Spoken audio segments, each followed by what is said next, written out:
there's anything I can tell you, it's that the best place to hide is in your mind.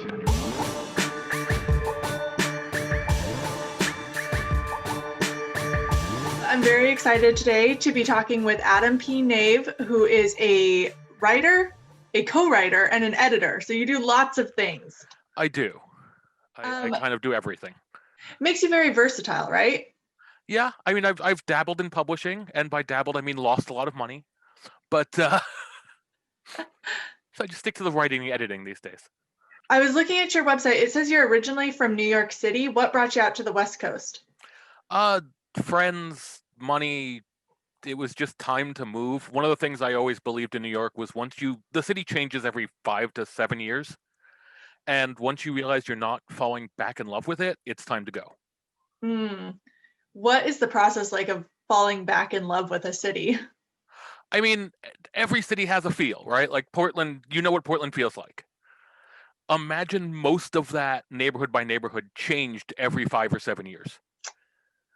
And so it's just one of those things. So eventually, at least for me, it became, I'm not into it. Like, it's not my town anymore. You have to kind of like grow with it, like a relationship almost. Right. Okay. Well, we're glad to have you out here on the West Coast. I'm assuming, you've been in the writing business for quite a while. How and when did you realize that you wanted to be a writer? Well, both my parents are in publishing. So when I first went off to college and was going to major in physics, I almost got disowned. I think it usually goes the other way, right? Bad. Right. No, for most of humanity, it goes the other way. And the physics thing didn't work out, but I ended up working in computers and slowly just started writing. Like, I never intended to do it. I was rebelling. But it just sort of happened because I've been surrounded by it my entire life. What kind of publishing did your parents do? Like, were they in fiction, nonfiction? My father wrote science fiction. My mother wrote and edited mostly like business stuff and political science books. Okay, so even in their relationship, they kind of did very different types of publishing and writing. Yeah, it turns out actually like my grandparents on I think both sides were actually in printing, like putting in little metal things to actually print books. That's amazing. So they were doing like the lettering and stuff on the typeset. Like actual letterpress stuff. So when you were in college and like starting to realize that you were more interested in writing, what were you writing back then? Garbage. I've actually been lucky enough to twice in my life lose everything I've ever written. And like most people make that exact horrified face. I understand. But it is so incredibly freeing because I have dim memories of stuff I wrote when I was a kid, but I couldn't prove any of it. Like, I think there's one story when I was like 6 that, I wrote with like crayon that I think is still around somewhere, but otherwise everything is lost. And so when because I took a big break from like the college days of maybe I want to write and failed horribly like most people do. And so when I came back to it, I had nothing.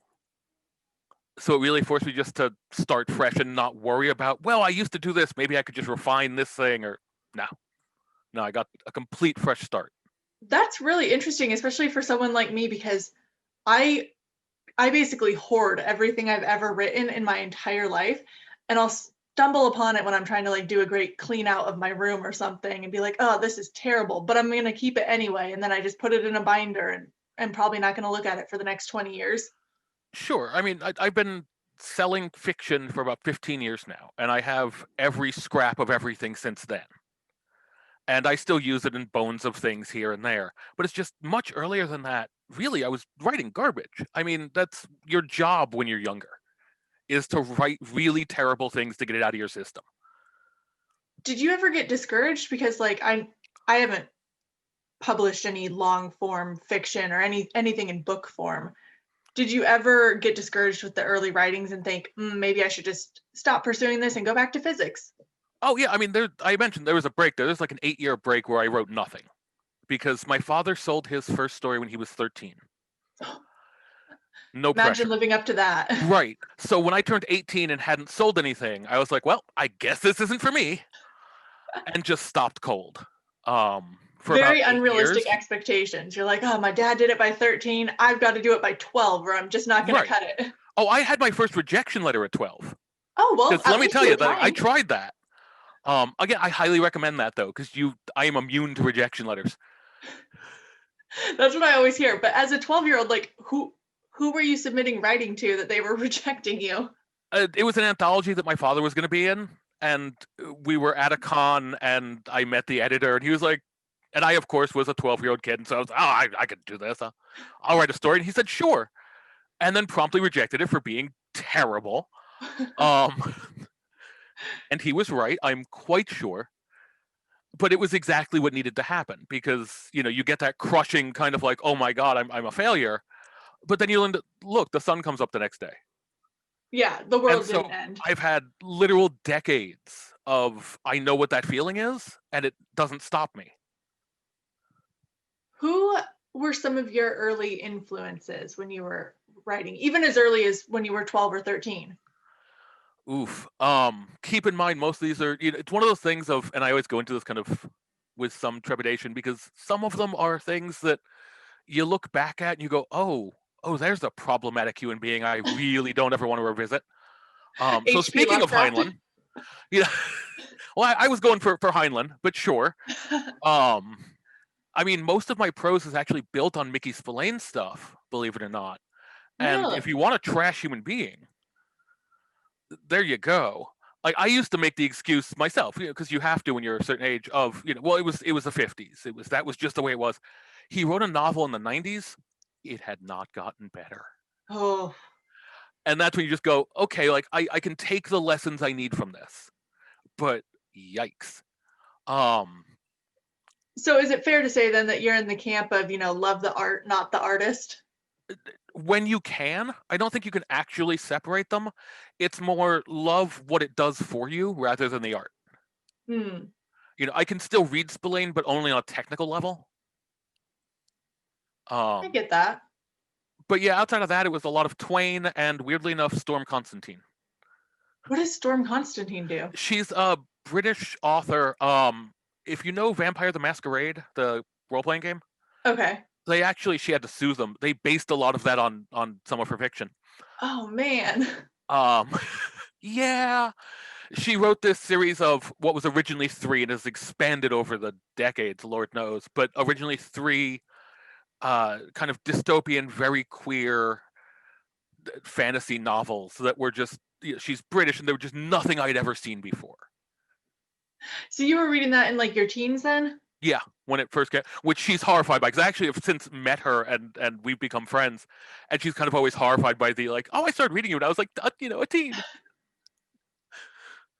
I feel like every writer has that author though that they read at an obscenely early age when you totally shouldn't have, and you look back and you're like, how did my parents let me get this book? Right. I mean, well, with my parents, it didn't matter what it was. It was a book. It was fine. Oh, they were very liberal about it. Yeah. I could see that being in the industry. Yeah, it was one of those, like, I think it was the broken idea of, get used to it. Like, sometimes books are terrible and they will do bad things to you. So learn that now and you'll be fine.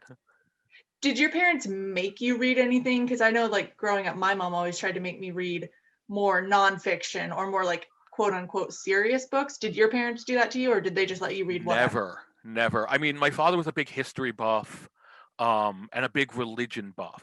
Like, he wasn't religious, but I remember, because they actually sent me to a Catholic school, which is a great way to draw religion out of somebody. But at one point, I was like 8. Keep in mind, I was maybe 8. And I was like, I don't really know if any of this makes sense. And he just took me to a shelf of like every religious text you could ever imagine, like including Scientology, like everything. And I was like, I don't know, we'll figure it out. Like, go for it. So it was never a push to read a certain thing. It was more, don't be afraid to read anything. I like that as a philosophy. And it seems like it probably worked out for you. You seem like you're pretty well read across the spectrum. I mean, you mentioned Twain plus fantasy and stuff like that. So you're across the spectrum. Yeah. Yeah, I do it with music too. Like I've had that moment of checking out at a bookstore or music store, and people always go, "Oh, do we need any of this gift wrapped? Like, are these gift?" I'm like, "They're all for me. Just just deal with it." The person just looks at you like, oh my gosh, how are you getting like Danish death metal and pop? Yeah, those aren't that dissimilar. Um, I remember once in Boston, actually, I bought some Mozart, some Twain, some like heavy metal thing I couldn't recall now, and some like 80s pop. And I really did get the like, which of these is a gift? I mean, I None think of it's a it. fair question. Do you listen to music while you're writing? Constantly. Do you prefer like one genre? I know a lot of writers who only listen to things without lyrics, so like instrumental when they're writing. Does it matter for you? Well, I've noticed a lot of people do soundtracks, and that drives me nuts because that's a soundtrack to a scene that's already been written. If I wanted to write that scene, I could just go watch it. I'm not going to get paid for it. No, I feel I make. personally attacked right now. I totally listen to Oh, hey, if soundtracks. it works for you, that's great. Just for my head, it keys wrong.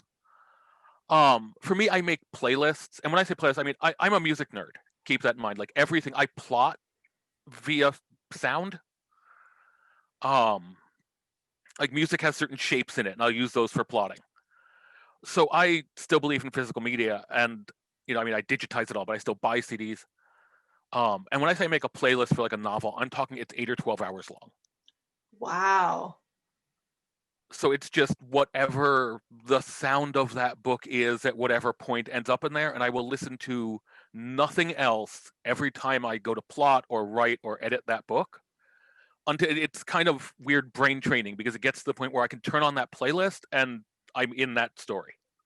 That's awesome. Do you make the playlist before you even start writing one word of the novel, or do you kind of outline the novel and then pick the music that you think is going to correspond with the plotting?